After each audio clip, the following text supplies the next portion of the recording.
Hey guys, this is FPL Tips and welcome back to another Fantasy Premier League video here on my channel.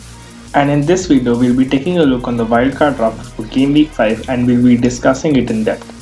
We will look at players position by position, so do watch the video till the end, and if you like the video, make sure you hit the like button. Without any further delay, let's get started. So first for the goalkeeper position, we have Martinez from Aston Villa. Aston Villa have proved that this season they have improved defensively with their new signing. They have conceded only 10 shots on goal in 3 matches and have kept 2 clean sheets. Martinez has already made 7 saves and has a save percentage of 70%. He has also made a penalty save. He is priced at 4.7 million and is the best budget keeper. In defense, despite of last week's performance, Robertson comes into our team. He is priced at 7 million and is the best value player from Liverpool. He has still been involved in 2 goals and kept 1 clean sheet. He has been averaging 5 points per game week. Robertson, like I have mentioned in so many previous streams, is putting the same number of crosses as Trent, but is also getting inside the box and taking a lot of shots. This makes him one of the most superior picks in defense. Also, for me, his fixtures are too good to avoid, especially with Liverpool being such a consistent team. Next, we have Tariq Lamptey from Brighton. His stats defensively have not been that appealing, with Brighton keeping only 1 clean sheet and none for Lamptey, but coming in at 4.7, he is one of the best budget defenders in the league. Brighton play in a 3-4-3 in which Lamptey plays in the right wing back role. Lamptey has already contributed for 3 assists playing just 280 minutes, hence he becomes our second defender. Next we have Mitchell from Crystal Palace. Crystal have a very favourable run of fixtures coming and Mitchell is priced at 4.1 million. A lot of people speculate that once Ferguson is back he'll be fit and he might get start, but there has been no such indications from the Crystal Palace manager. In fact, there is a huge possibility that even after Van Aanholt is back, Mitchell continues to play in the left back role and Van Aanholt replaces Sloop. Mitchell has managed 1 assist and 1 clean sheet till now.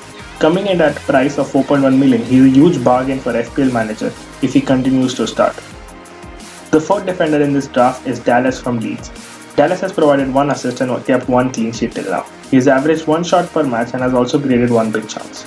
Dallas has an expected goal involvement of 0.2 per 90 minutes, which is better than that of Ayling. Dallas has also had an expected goals, key passes and his overall position on the pitch when compared to Ayling. Between the 2 Leeds United fullbacks, I would prefer Dallas in my team. The last spot for defenders for now in my draft is Saïs. Despite a poor start, I feel like Wolves still have the potential to keep clean sheets. He is priced at 5.1 million and perfectly fits into the squad. Moving on to the midfield, we have 2 must-have players in the team. First, we have Mohamed Salah from Liverpool. Priced at 12.1 million, he has already scored 5 goals and provided 1 assist. He has averaged 2.8 shots per game and scores every 70 minutes. It goes without saying that Salah is also on penalties, which makes him a favourite from Liverpool's side. Salah has an expected goal involvement of 1.2 per 90 minutes.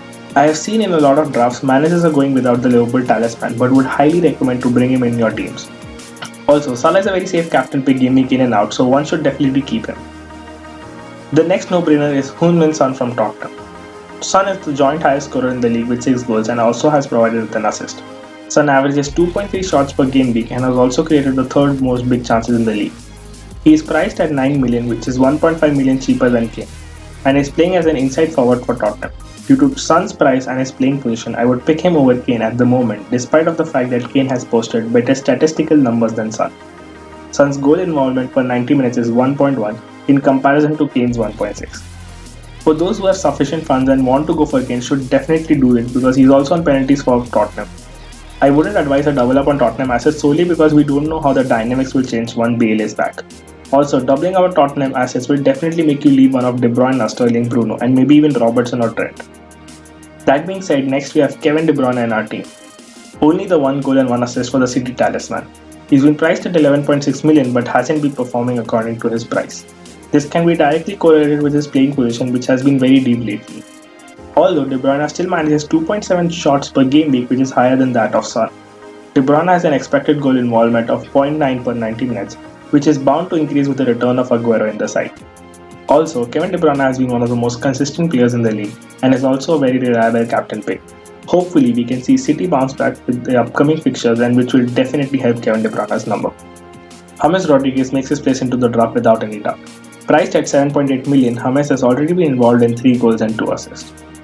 James has managed 1.8 shots per match but has also created the second highest big chances in the game. Also, his expected goal involvements per 90 minutes is 0.8. And lastly in midfield we have Jack Grealish from Aston Villa. Aston Villa has posted some really good attacking numbers since the start of the Premier League, with Grealish at the centre of it. He has scored 3 goals and provided 3 assists till now, taking 2 shots per match. Also, Jack Grealish is on penalties for Aston Villa and is also on set-piece duties. With an expected goal involvement per 90 minutes just above 1, Jack Grealish is perfectly priced at 7.1 million. Also, Christian Pulisic makes a very strong case for himself for the 5th midfielder spot, but there isn't enough data for him. With Hakim Ziyech also expected to be back by game week 6, I would recommend you to watch out for the Chelsea assets before bringing them in. In attack, we have the joint highest goal scorer of the league, Dominic Calvert-Lewin with 6 goals. He has been scoring every 57 minutes, which is ideally what you want from your attacker. He's also averaged 3.3 shots per game and is just priced 7.6 million. Dominic Calvert-Lewin has an expected goal involvement per 90 minutes just above 1, which is one of the best amongst the striker in that price bracket. Also, it looks like Calvert-Lewin has perfectly adapted in the Ancelotti style of play and is the target man for Everton playing high up top. He is one of those players that I feel that one should keep for the entire season. Next, we have Mikel Antonio from West Ham. He's priced at just 6.3 million and has scored 2 goals already, despite a very tough run of fixtures. Also to note that his numbers have been much better. He has averaged 2.8 shots per match and has also created 2 big chances. With a very favourable run of fixtures coming up for Antonio makes a very strong case for the ones who are on wildcard. One should keep in mind that when they wildcard, their team is ideally going to be made keeping the next 10 game weeks in mind, and Antonio perfectly fits that purpose. One can always pick other budget picks like Wilson or Maupay, but Antonio is the pick that we would go with. For the managers who are going without Grealish in the midfield, Watkins is the player we would recommend, who has similar stats to Antonio and has more goals. But remember, I strongly don't recommend a double up of Aston Villa attack. And lastly in attack, we have our budget pick Brewster from Sheffield United. After a lot of negotiations, the transfer was confirmed by Sheffield United just before the game before deadline. We know for sure that Brewster will be getting regular playtime, and coming at a price of 4.5 million, he is one of the best options. Also to note that Brewster was one of the best players at Liverpool during the pre-season and clearly states that he has a great talent and hopefully he will do well at Sheffield United. The draft is completed with Steer as the second keeper who will act as a backup for Martinez. With this draft, you will be left around 1 million in the bank depending on your team value. A couple of upgrades that I would like to suggest if you have money would be Brewster to Bamford, Grealish to Havertz or Pulisic, and Saiss to Chilwell or Castagna. That brings us to the end of the video. This draft might not be the most ideal draft for every manager out there, so make sure you make your changes according to your own team. Also, don't forget to subscribe to the channel if you haven't already and press the bell icon to get notified for the future videos and streams. Follow us on Instagram for Captain Picks, injury updates, team news, player comparison and much more. We'll see you guys in the next stream. Till then, this is FPL Tips signing off. Cheers.